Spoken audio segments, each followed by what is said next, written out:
সালাম আল্লাহকে ডাক দে বলে, আল্লাহ ফেরাউন যদি সত্য সত্য পার হয়ে আসে, সুবহানাল্লাহ কবেন না?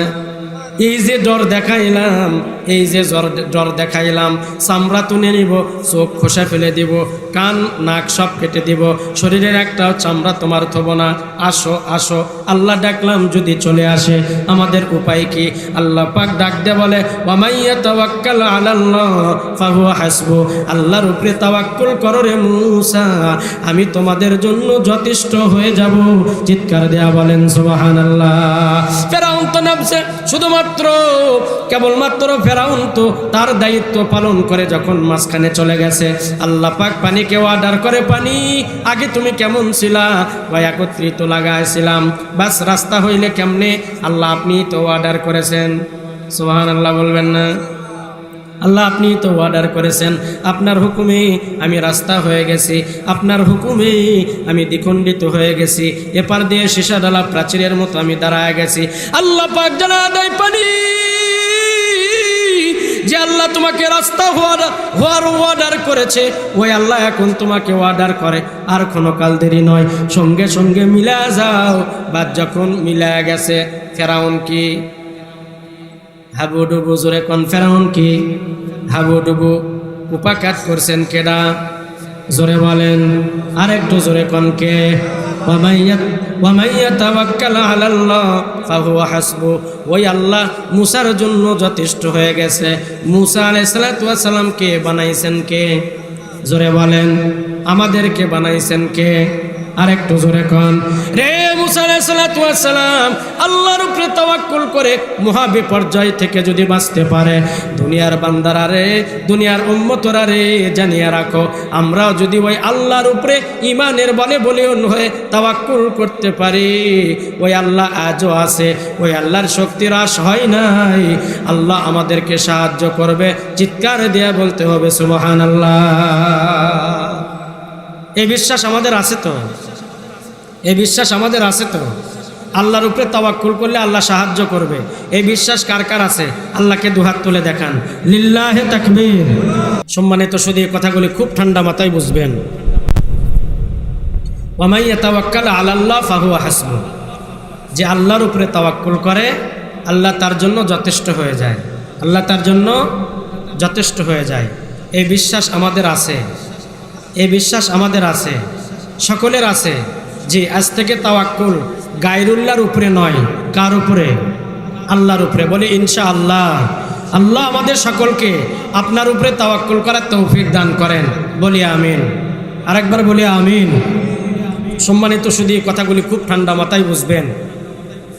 ফেরাউন যখন নেমে পড়েছে, আল্লাহ পাক পানিকে অর্ডার করে, পানি রাস্তা বানায় দিয়েছে কে? আপনি। দুফাক হওয়ার জন্য, দ্বিখণ্ডিত হওয়ার জন্য অর্ডার করছে কে? বলে আল্লাহ আপনি। তো আমি আল্লাহ এখন অর্ডার করতেছি, একত্রিত হয়ে যাও। যখন একত্রিত হয়ে গেছে, ফেরাউন পানির ভিতরে হাবুডুবু, পোল্টি মারছে, ফেরাউন পোল্টি মারছে। মৌতের গড়গড়া যখন চলে এসেছে, ফেরাউন মুসাকে ডাক দে বলে, মুসা এই মুহূর্তে আমি আমার নিয়তকে চেঞ্জ করলাম, আমি তোমার আল্লাহর উপরে ঈমান আনতে চাই। আল্লাহ পাক ডাক দে বলে, না না, ফেরাউনের এই কথা আমার পছন্দ হয় নাই। কই জিবরিল, কই রে, একটু তাড়াতাড়ি আসো। জিবরিল আলাইহিস সালাম চলে এসেছে। যাও ফেরাউনের কাছে চলে যাও। যে কাকুতি মিনতি শুরু করছে, আমার আল্লাহর দিলটা কিন্তু গলা গলা ভাব। আমি তোমাকে অর্ডার করলাম, আর একটি শব্দ যেন মুখ থেকে না বাহির করতে পারে, বাস নিম্ন থেকে এক চল্লু কাদো উঠাইয়া ফেরাউনের মুখে দিয়া দাও। জি আল্লাহ। তারপরের কাজ কি? তারপরের কাজ হলো, যেই দিন সে দাবি করছে আনা রাব্বুকুমুল আ'লা, আমি আল্লাহর কিন্তু ভালো লাগে নাই, আমি জিবরিল তোমাকে পাঠা দিয়েছিলাম, তুমি তার কাছে চলে যাও।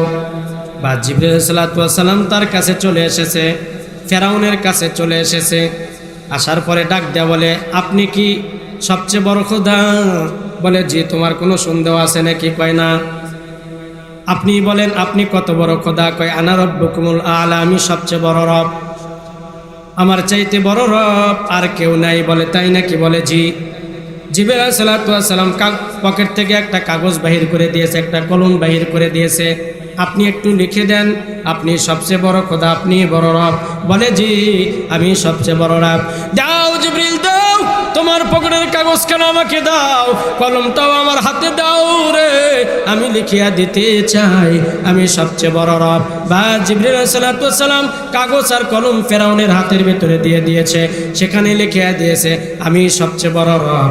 জিবরিল প্রশ্ন করে, এই ফেরাউন, তোমাকে যদি কেউ রব বলে স্বীকৃতি না দেয়, সবচেয়ে বড় রব যদি তোমাকে না মানে তুমি কি করবা?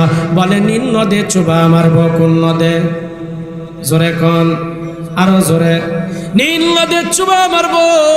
বলে সত্য? বলে হ্যাঁ সত্য। আর একবার বলো সত্য। বলে হ্যাঁ সত্য, 100% সত্য।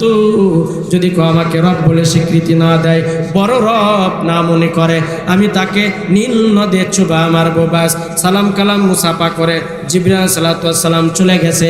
ওই যে লিখিত আনছো, বলে জি, ওই লিখিত কাগজ তার মুখের ভিতরে কাদা উঠায় দেওয়ার পরে তার কাগজটা তাকে দেখাইবা।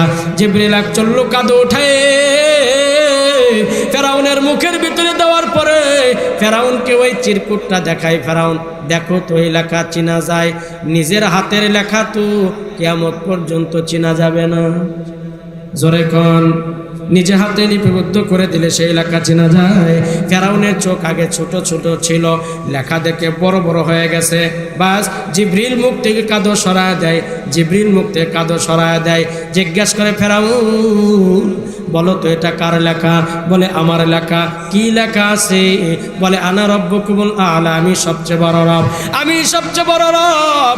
আমাকে যদি কেউ রব বলে, বড় রব বলে স্বীকৃতি না দেয়, আমি তাকে নীল নদে চুবা মারবো। ফেরাউনের আর বুঝতে বাকি নাই রে, এই লেখা আমাকে কেন দেখাইতেছে। জিবরিল ডাক দে বলে, আল্লাহ আল্লাহ মরদের মতো মরদ, আল্লাহ আমাকে বলা পাঠা দিয়েছে, তোমার কথায় আল্লাহ নকল করে পাঠাইছে, আল্লাহ জানা দিয়েছে। আল্লাহকেও যদি কেউ সবচেয়ে বড় রব বলে স্বীকৃতি না দেয়, আল্লাহকে আল্লাহ বলে যদি কেউ মেনে না নেয়, আমার আল্লাহ তাকে নীল নদে চুবা আমারে। চিৎকার দিয়া বলতে হবে মারহাবা। ফেরাউন বুঝে ফেলে দিয়েছে, আমার কৌশলে আঘাত করছেন তিনি কে? জোরে বলেন জি। ওমাকারু ওমাকারাল্লাহ আল্লাহু খায়রুল মাকিরিন। আমরা কি কৌশল করব? সর্বোত্তম কৌশলকারী হলেন কে? জোরে বলেন কে? আল্লাহ পাক বলেন, ওয়ামান ইয়াতাওয়াক্কাল আলাল্লাহ ফাহুয়া হাসবুহ, যে আল্লাহর উপরে তাওয়াক্কুল করে রে, আল্লাহ তার জন্য যথেষ্ট হয়ে যায়। আল্লাহ পাক বলেন, ওয়ামান ইয়াত্তাকিল্লাহ ইয়াজআল লাহু মাখরাজা ওয়া ইয়ারযুকুহু মিন হাইথু লা ইয়াহতাসিব। যারা আমি আল্লাহকে ভয় করে, আমি আল্লাহ তাদের জন্য শত শত নয় রে, আমি আল্লাহ কোটি কোটি পথ তাদের জন্য বাহির করে দিই। চিৎকার দিয়া বলতে হবে মারহাবা। কত পথ? শত শত পথ। আমরা তো তাওয়াক্কুল করতেই জানি না, আমরা তাওয়াক্কুল করতেই জানি না। মাঝে মাঝে অনেকে আবার স্লোগান দেন, হুজুর আল্লাহর উপরে তাওয়াক্কুল করেন। ঠিক আছে, আজ থেকে মাদ্রাসায় বসে থাকেন তো বেতন কেমনে পান দেখি তো। বলে না? বলে না। আপনারা আবার আপনাদেরকে বলেন, আজ থেকে ঘরে বসো তো, হুজুরদের আলোচনা শোনো, আজ থেকে একটু ঘরে বসো। কেমনে ঘরে বসে থেকে খাবার পাও সেটা দেখি তো। আচ্ছা আপনারাই উত্তর করেন, ঘরে বসে থেকেও কি ওই আল্লাহ রিজিক পৌঁছাইতে পারে না? পারে না? জোরে বলেন। এ বিশ্বাস কার কার নয়? হাত তুলে দেখান। কায়দা করে ফেলাইছে জি। এ বিশ্বাস কার কার আছে? দুহাত উঁচু করে আল্লাহকে দেখান। লিল্লাহি তাকবীর।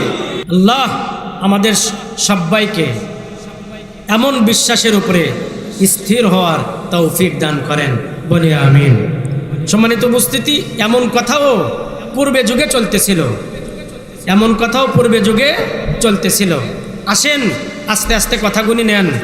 এক মসজিদের একজন মোতাওয়াল্লি, সেই মসজিদে তবলিগ জামাতের লোকেরা আসছে দিনের দাওয়াতের জন্য।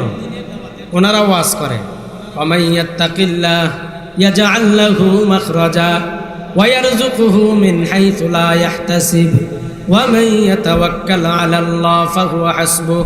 যারা আল্লাহকে ভয় করে আল্লাহ তাদের জন্য শত শত রাস্তা খুলিয়ে দেয়। যারা আল্লাহর উপরে তাওয়াক্কুল করে আল্লাহ তার জন্য যথেষ্ট হয়ে যায়। মুতাওয়াল্লির দিল আল্লাহর দিকে রুজু হয়ে গেছে, মুতাওয়াল্লি ও নিয়ত করে ফেলে দিয়েছে সারা জীবন ভুল পথে থাকছি রে, আর ভুল পথে থাকতে চাই না, এইবার কিছু সময়ের জন্য আল্লাহর রাস্তায় বাহির হতে চাই। বাসার ভিতরে চলে গেছে, সন্তানদেরকে ডাকছে, বাবা সয় সম্পদ আমার কেমন রে? ডাক দেয়া বলে, বাবা অনেক হয়েছে, আর কি দরকার বলে না, আমাকে এখন ছুটি দাও, আমি আল্লাহর রাস্তায় বাড়াইতে চাই। তার মানে কি বাবা, আমাকে একটু ছুটি দাও, 40 দিনের একটা চিল্লা আমি লাগাইব। এমনও হইতে পারে দিলটা যদি পরিবর্তন হয় সালটাও লাগা দিতে পারি। বাবা সন্তানগুলা দেখছি বাবা আগে অনেক দুনিয়া বিকাশ করছে, আর দুনিয়া বিকাশ বাবা থেকে আমরা করায় নিতে চাই না। বাবাকে ছুটি দিয়ে দিলাম, বলে দিলাম আব্বা যান যান, আপনি আল্লাহ রাস্তায় বাইর হয়ে চলে যান, যত সম্পদ লাগে যত অর্থ করি লাগে আমাদের কাছ থেকে আপনি নিয়ে চলে যান। আল্লাহর বান্দা আল্লাহর উপরে তাওয়াক্কুল করে হাঁটি হাঁটি পা পা করে আল্লাহ রাস্তায় নেমে পড়েছে, আল্লাহ রাস্তায় নেমে পড়েছে। কোনো একদিনের কথা, এক মসজিদের ভিতরে মাগরিবের নামাজ আল্লাহর বান্দা আদায় করেছে, আদায় করে তাসবিহ জপা শুরু করে দিয়েছে। নফল নামাজ পড়ে তাসবিহ জপতেছে, মুয়াজ্জিন ডাক দেয়া বলে, ভাই বাড়াইবেন না? বলে, না ভাই আমি একটু এশার নামাজ এখানেই আদায় করব। মুয়াজ্জিন বেচারা মসজিদ থেকে বাইর হয়ে চলে গেছে। আল্লাহর বান্দা মসজিদেই বসে আল্লাহু আল্লাহ আল্লাহু আল্লাহ বলেন, আল্লাহু আল্লাহ আল্লাহু আল্লাহ আল্লাহু আল্লাহর জরফ লাগা দিয়েছে। আল্লাহর বান্দা ইতিমধ্যে মুয়াজ্জিন সাহেব চলে এসেছে, এশার আজানটাও বন্ধুরা আমার শুরু হয়ে গেছে। এশার আজান হয়ে গেল, জামাতের সাথে আল্লাহর বান্দা এশার নামাজটা আদায় করে নিয়েছে। এশার নামাজটা যখন আদায় হয়ে গেছে, আল্লাহর বান্দা সুন্নত পড়ে বেতের পরে তার নিজস্ব নফল নামাজ পড়া শুরু করে দিয়েছে। ওই যে নামাজ ধরছে তো ধরছে, আর সারাসারির কোনো উপায় নাই। মুয়াজ্জিন বেচারা মসজিদের এক কর্নারে বসে গেছে। এমতো অবস্থায় মুয়াজ্জিনের জন্য খাবার চলে এসেছে। দরজার ভিতরে টোকা দেয় কে? বলে, আপনার খানা চলে এসেছে। আল্লাহর বান্দা খানা নিয়ে মসজিদের এক কর্নারে চলে গেছে। বাটি যখন জাগা দিয়েছে, বাস বাটি যখন জাগাইছে, খুলিয়ে দেখে বাটির প্রথমে দেওয়া আছে আলু ভর্তা আর একটা পেঁয়াজ, আর নিচে হলো সরিষার তেল আর 2টা মরিচ। কি জি মরিচ, পেঁয়াজ আর একটু সরিষার তেল, সবাই মিলে সব দিয়ে মিলে ঝুলে আপনি খাবেন। এ পৃথিবীর সবচেয়ে বড় নেতা, যিনি মুয়াজ্জিন, আদালতে কিবরিয়াতে যার গর্দান সবচেয়ে বড় উঁচা হয়ে যাবে, লক্ষ লক্ষ মানুষকে আল্লাহর এই বান্দা সুপারিশ করে করে আল্লাহর জান্নাতে ঢোকা দিবে। চিৎকার দেয়া বলেন সুবহানাল্লাহ। এই মুয়াজ্জিন সাহেব আল্লাহ পাক আদালতে কিবরিয়াতে তার গর্দান এত উঁচা বানা দিবে, আমরা তাকা থাকবো এত উঁচা গলাওয়ালা কে রে? একে আরেকজনকে প্রশ্ন করব, এই লোকটা আবার কে? মাথার ভিতরে অনেক সুন্দর টুপি দেখা যায়, চেহারার ভিতরে নূর উঠে গেছে, চেহারা আলোর মতো জল জল করে জ্বলে, এই লোকটা আবার কে? গায়বী আওয়াজ আসবে, কেউ নয়, এটা তোমার মহল্লার মসজিদ, যিনি বান্দাদেরকে পাঞ্জেগানা নামাজের পূর্ব মুহূর্তে আল্লাহু আকবারের ধ্বনি দিয়ে মসজিদের দিকে ডাকে। এই মসজিদকেও আল্লাহ আদালতে কিবরিয়াতে পাওয়ার দিয়ে দেবে। মুয়াজ্জিন, তুমি তো দেখছে কে কে মসজিদে এসে বা জামাত নামাজ আদায় করেছে, তার জন্য তুমি সুপারিশ করো, তোমার সুপারিশ কবুল করা হবে। একজন মুয়াজ্জিনের সুপারিশের কারণে লক্ষ লক্ষ মানুষ আল্লাহর জান্নাতে চলে যায়। বলেন মারহাবা। সেই মুয়াজ্জিনের খাবার হলো রাতের বেলার খাবার, আলু ভর্তা আর পেঁয়াজ আর মরিচ আর এক সাইডে সরিষার তেল দিয়ে দিয়েছে। বুঝেন না এই কথা? আমার কথা কি বুঝেন নাই? মজ্জিনের খাবার চলে এসেছে। আল্লাহর বান্দা যখন বাটিটা জাগাইছে দেখে তো আল্লাহর বান্দার মনই খারাপ। এখন নিজে খাওয়া শুরু করবে ভাব, দিলের ভিতরে দয়ার সঞ্চার। মসজিদের ভিতরে একজন মুসাফিরকে দেখা যায়। আপনারা যদি হন তাহলে কি ওই মুসাফিরকে থুয়েই খাবেন নাকি তাকে নিয়ে খাবেন? মানবতা কি বলে? জোরে বলেন। সারিয়া খাবেন? আপনারাও কিন্তু বলবেন ভাই আসেন আপনার ইবাদত বন্দেগী এখন বন্ধ করে দেন, আমার খানা চলে এসেছে, এক মুঠ খেয়ে নেন, এক মুঠ খেয়ে নেন, কারণ আপনাকে এখানে খাবার দেওয়ার কেউ নাই, আমার খানা চলে এসেছে। মুসাফির উত্তর দেয় ভাই খানা তো খাবো, কিন্তু উত্তর করেন আপনার খানা কি দিয়ে বরাদ্দ হয়েছে? মজ্জিন বেচারা ডাক দেয়া বলে আলু ভর্তা। মুসাফির ডাক দেয়া বলে না না, আমি আলু ভর্তার খানা আজ থেকে 7 বছর আগে খাইছি, 7 বছর ধরে রে আর আলু ভর্তার খানা খাই না। চিৎকার দেয়া বলতে হবে মারহাবা।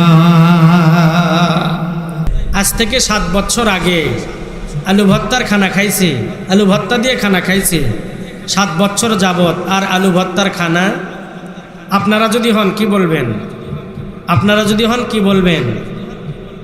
খানা কে দেয় আপনাকে এখানে? আপনি তো মুসাফির, আপনাকে কেউ চেনে না, খানা দিবে কেডা আপনাকে? আমি তো ডাকতেছি, দয়া করে এটা আপনার সৌভাগ্য। আল্লাহর বান্দা ডাক দিয়ে বলেন আজ থেকে 7 বছর আগে আলু ভর্তা দিয়ে খানা খাইছি, বাস মাঝখানে 7টা বছর পার হয়েছে, আলু ভর্তা দিয়ে আমি খানা খাই না। মজ্জিন ডাক দেয়া বলে ভাই, মজ্জিন ডাক দেয়া বলে ভাই কোনো কাল দেরি করিয়েন না, আপনার এখানে কেউ নেই, আপনাকে কিন্তু কেউ খানার জন্য ডাকবে না। আল্লাহর বান্দা ডাক দেয়া বলে ডাকুক আর না ডাকুক, আমি আল্লাহর ইবাদত বন্দেগী দাসত্ব গোলামিতে লিপ্ত আছি। ওই আল্লাহ যদি চান দুমুঠ খাওয়াবেন, না চাইলে চলমান জিকরুল্লাহ চলতে থাকবে। বলি সুবহানাল্লাহ। আল্লাহর বান্দা হাঁটি হাঁটি পা পা করে তাসবিহতে আল্লাহ পাকের জরব দেওয়া শুরু করে দিয়েছে। আল্লাহু আল্লাহ, আল্লাহু আল্লাহ, আল্লাহু আল্লাহ, আল্লাহু আল্লাহ জরব দেওয়া শুরু করেছে। ইতিমধ্যেই বাহির থেকে কে যেন এসে মসজিদের দরজার ভিতরে নক করে রে, কে আসরে মসজিদের ভিতরে, মেহেরবানি করে দরজা খুলে দাও।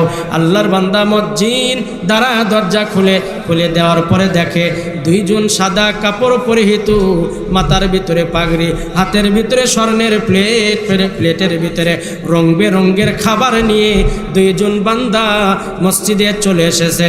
চিৎকার দেয়া বলি মারহাবা। তাহলে আল্লাহর বান্দা মজ্জিন সাহেব কি বলতেছে? কি বলে? আজ থেকে 7 বছর আগে আলু ভর্তার খানা খাইছি, মাঝখানে 7 বছর আলু ভর্তার খানা খাই না। মজ্জিন বেচারা কি বলে যে ভাই যদি একটু খাইতে চান মেহেরবানি করে তাড়াতাড়ি আসেন, আপনাকে এখানেও খানার জন্য কেউ ডাকবে না, কারণ আপনাকে কেউ চেনে না। আপনাদের মসজিদে এসে যদি একজন মুসাফির থাকে, আপনারা কি সবাই মিলে প্রত্যেকের বাসায় জোর জাব্বর করে নিয়ে যাবেন? যাবেন না। উনি হলেন পথিক, মুসাফির।